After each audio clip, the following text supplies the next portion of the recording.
السلام علیکم۔ اللہ تعالیٰ کی بنائی ہوئی اس کائنات کے اندر بہت سارے ایسے بادشاہ آئے جنہوں نے اللہ سبحانہ تعالیٰ کے نظام کو بدلنے کی کوشش کی اور اللہ کی ذات کو چھوڑ کر خود خدا بن بیٹھے اور خدائی کا جھوٹا دعویٰ کر بیٹھے۔ خدائی کا جھوٹا دعویٰ کرنے والوں میں سے ایک بادشاہ ایسا بھی تھا جس سے اللہ سبحانہ تعالیٰ نے پوری روح زمین کی بادشاہت عطا فرمائی تھی۔ اس کے باوجود اس بادشاہ نے نہ صرف خدائی کا جھوٹا دعویٰ کیا بلکہ یہ اس قدر سرکش اور نافرمانی میں مبتلا ہو گیا کہ اللہ تعالیٰ کو جنگ کے لیے للکارنے لگا، یعنی اللہ تعالیٰ کو جنگ کے لیے کہنے لگا۔ آج کی اس ویڈیو میں ہم آپ کو بتائیں گے کہ اللہ تعالیٰ کو جنگ کے لیے للکارنے والا ظالم بادشاہ نمرود کون تھا، اور جب اس ظالم بادشاہ نے اللہ سبحانہ تعالیٰ کو جنگ کے لیے للکارا تو پھر اللہ نے کون سے حقیر مخلوق کے ذریعے اس کے ساتھ جنگ کی اور اس ظالم بادشاہ کو ہلاک کر دیا اور پوری دنیا کے لیے عبرت کا نشان بنا دیا۔ قرآن پاک کی اس عبرتناک اور ایمان افروز واقعہ کو سننے کے لیے ہمارے گزارش ہے کہ اس ویڈیو کو آخر تک ضرور دیکھیے گا۔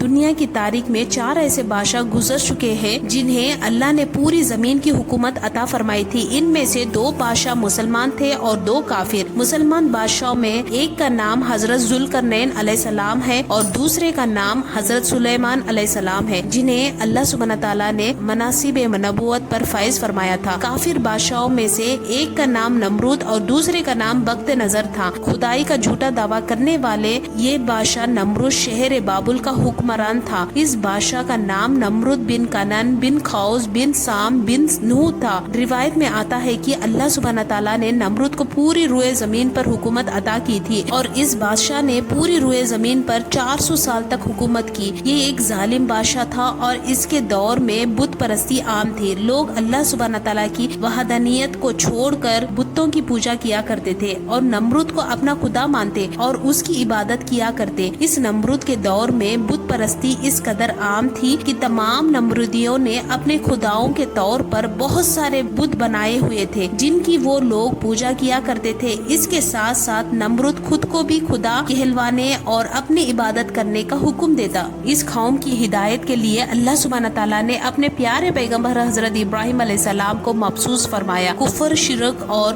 بت پرستی کی اس دور میں حضرت ابراہیم علیہ السلام وہ واحد شخص تھے جو اللہ سبحانہ تعالیٰ کی وحدانیت پر ایمان رکھتے تھے اور بتوں کی بجائے اللہ سبحانہ تعالیٰ کی عبادت کیا کرتے تھے۔ حضرت ابراہیم علیہ السلام نے جب اس قوم کو اللہ کی ذات کو چھوڑ کر بتوں کی پوجا کرتے ہوئے دیکھا تو انہوں نے اس قوم کو ہدایت کی طرف بلایا اور بتوں کی پوجا کرنے کی بجائے اللہ سبحانہ تعالیٰ کی عبادت کرنے کا حکم دیا۔ حضرت ابراہیم علیہ السلام نے اپنی قوم سے فرمایا کہ اللہ سبحانہ تعالیٰ کی ذات ایک ہے اور ہمیں اسی کی عبادت کرنی چاہیے، لیکن یہ نمرودی قوم اپنے کفر اور شرک سے باز نہ آئی اور اسی طرح بتوں کی پوجا کرتی رہی۔ ایک دن حضرت ابراہیم علیہ السلام نے اس قوم کے جھوٹے خداؤں کو ان کے سامنے جھوٹا ثابت کرنے کا ارادہ کیا اور اس مقام پر تشریف لے گئے جہاں ان کے وہ تمام بت پڑے ہوئے تھے جن کی یہ لوگ پوجا کرتے تھے۔ حضرت ابراہیم علیہ السلام جب اس قوم کے بت خانے میں پہنچے تو وہاں ان کے تمام بڑے بڑے بت پڑے ہوئے تھے۔ حضرت ابراہیم علیہ السلام نے ان کے تمام بتوں کو توڑ دیا اور تمام بتوں کو توڑنے کا الزام ان کے بڑے بت پر لگا دیا۔ اس کے بعد جب تمام نمرودی اپنے بت خانے میں واپس آئے تو انہوں نے اپنے بتوں کو ٹوٹا ہوا دیکھا۔ نمرودی قوم اس بات کو اچھی طرح جانتی تھی کہ ہمارے اندر صرف حضرت ابراہیم علیہ السلام ہی وہ واحد شخص ہیں جو بتوں کے خلاف باتیں کرتے اور بتوں کی بجائے اللہ سبحانہ تعالیٰ کی عبادت کرنے کا حکم دیتے ہیں۔ لہٰذا جب نمرودیوں نے اپنے بتوں کو ٹوٹا ہوا دیکھا تو وہ سمجھ گئے کہ یہ کام حضرت ابراہیم علیہ السلام کا ہے۔ چنانچہ تمام نمرودیوں نے حضرت ابراہیم علیہ السلام سے بدلہ لینے کے لیے ان کے قتل کرنے کا منصوبہ بنا لیا۔ تمام نمرودی نمرود کے دربار میں حاضر ہوئے اور نمرود کو سارا واقعہ سنایا اور نمرود سے حضرت ابراہیم علیہ السلام کو سزا دینے کا کہا۔ اس طرح نمرود نے جب یہ بات سنی تو وہ آگ ببولا ہو گیا اور اس نے ایک مقام پر آگ جلانے کا حکم دیا۔ نمرود نے یہ حکم جاری کیا کہ ایک وسیع میدان کے اندر آگ جلایا جائے اور اس کے اندر حضرت ابراہیم علیہ السلام کو ڈال دیا جائے۔ نمرود کے حکم کے مطابق ایسا ہی کیا گیا۔ دور دراز سے بہت سارے لکڑیاں کو اکٹھا کیا گیا اور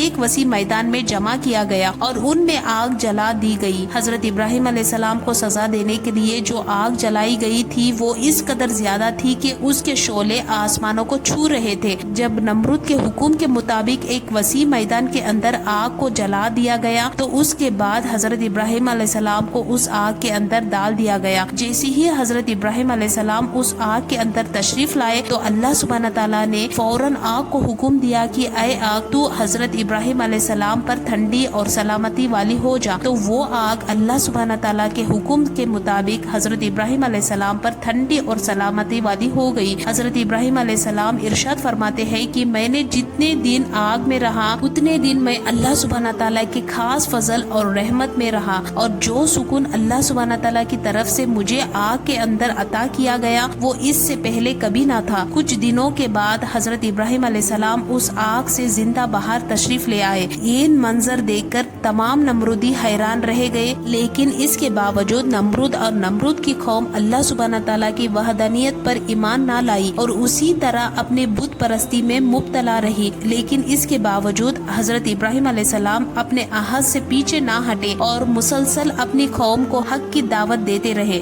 حضرت ابراہیم علیہ السلام نے نمرود کو 12 دفعہ سمجھایا اور اس کے کفر اور شرک سے باز آنے اور اللہ سبحانہ تعالیٰ کی وحدانیت پر ایمان لانے کا کہا۔ حضرت ابراہیم علیہ السلام کی یہ بات سن کر نمرود اللہ سبحانہ تعالیٰ کی وحدانیت کا انکار کرنے لگا اور حضرت ابراہیم علیہ السلام سے مناظرہ کرنے لگا۔ نمرود نے حضرت ابراہیم علیہ السلام کے سامنے خدائی کا دعویٰ کر دیا۔ نمرود نے حضرت ابراہیم علیہ السلام سے مناظرہ کرتے ہوئے یہ سوال کیا کہ تیرا رب کون ہے؟ تو حضرت ابراہیم علیہ السلام نے ارشاد فرمایا کہ میرا رب وہ ہے جو زندگی اور موت دیتا ہے۔ یہ بات سن کر نمرود مسکرانے لگا اور حضرت ابراہیم علیہ السلام سے کہنے لگا یہ تو میں بھی کر سکتا ہوں۔ چنانچہ نمرود نے تکبر کے ساتھ 2 قیدیوں کو بلایا جنہیں سزائے موت مل چکی تھی۔ ان میں سے ایک کو نمرود نے قتل کر دیا اور دوسرے کو آزاد کر دیا، اور اس طرح نمرود تکبر کے ساتھ حضرت ابراہیم علیہ السلام سے کہنے لگا کہ دیکھو میں ایک کو زندگی دے دی اور ایک کو موت دے دی۔ اس طرح نمرود حضرت ابراہیم علیہ السلام کے سامنے اپنے آپ کو خدا کہنے لگا اور اپنی خدائی کی باطل دلیلیں پیش کرنے لگا۔ اس کے بعد نمرود پھر حضرت ابراہیم علیہ السلام سے پوچھنے لگا کہ حقیقی خدا تو میں ہوں، بتا تیرا خدا کون ہے؟ اس کے بعد حضرت ابراہیم علیہ السلام نے نمرود کو اس کی عقل کے مطابق جواب دیا کہ میرا رب وہ ہے جو سورج کو مشرق سے طلوع کرتا ہے اور مغرب میں غروب کرتا ہے۔ اگر تو سچا خدا ہے تو سورج کو مغرب سے طلوع کر کے دکھا۔ چنانچہ جب نمرود نے حضرت ابراہیم علیہ السلام کی یہ بات سنی تو اس کا رنگ اڑ گیا اور وہ لاجواب ہو گیا، اور اس طرح نمرود لاجواب ہو کر اپنی پوری قوم میں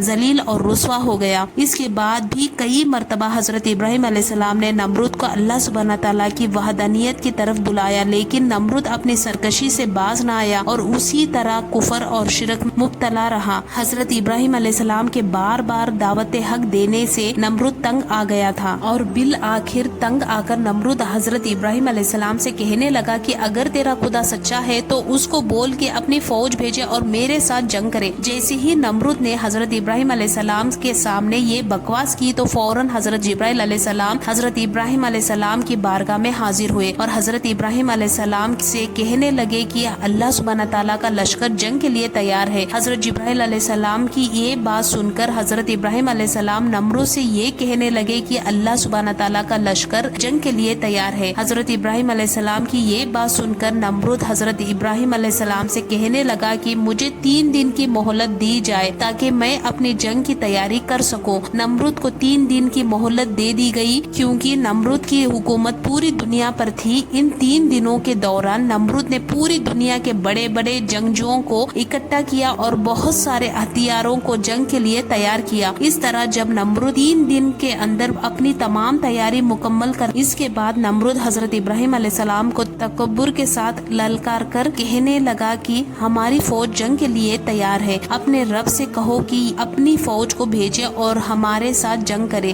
نمرود کی یہ بات سن کر حضرت ابراہیم علیہ السلام نے اللہ سبحانہ تعالیٰ کی بارگاہ میں دعا کی تو اللہ سبحانہ تعالیٰ نے مچھروں کی ایک فوج کو بھیجا۔ ان مچھروں کی تعداد اس قدر زیادہ تھی کہ وہ مچھر پورے آسمان پر پھیل گئے۔ اللہ سبحانہ تعالیٰ نے ان مچھروں کو نمرود کے لشکر پر مسلط کر دیا۔ یہ مچھر اللہ سبحانہ